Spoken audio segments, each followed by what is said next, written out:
des Carlos Lopez. Regardez bien ce monsieur qui est à l'image, pour ceux qui sont à l'image. Regardez très bien ce monsieur. Donc, pour ceux qui sont en ligne, la dernière fois, on a parlé de ce monsieur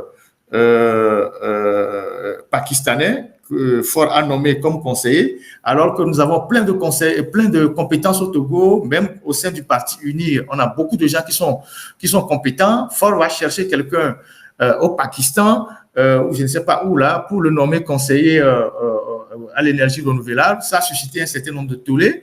Et ce n'est pas la première fois que Fort sollicite les étrangers au détriment des Togolais, des compétences togolaises. On a eu à parler de Caperi, de Frédéric Nkourikié, on avait parlé aussi il y avait Charles Debache qui était là depuis le temps du père.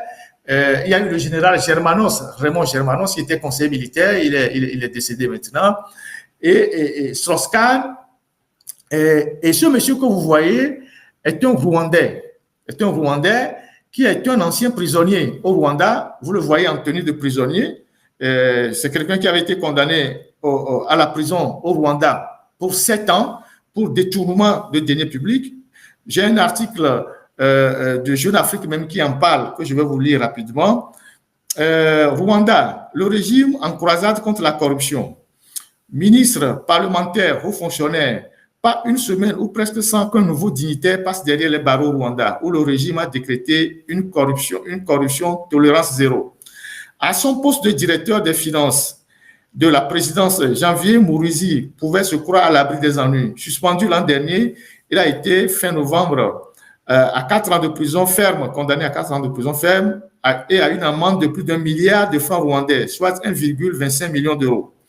La même semaine, l'ancien chef d'administration du ministère des Infrastructures, M. Vincent Gatouabouégué, voilà le nom, Vincent Gatouabouégué écopait d'une amende similaire et d'une peine cumulée de 7 ans de prison. 7 ans de prison pour corruption dans plusieurs dossiers de passation de marché.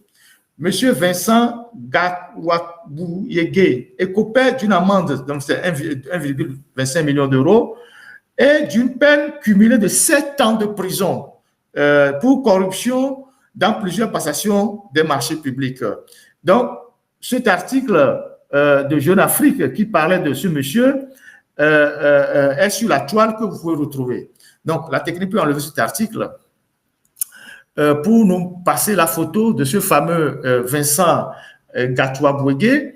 Et donc, ce monsieur Vincent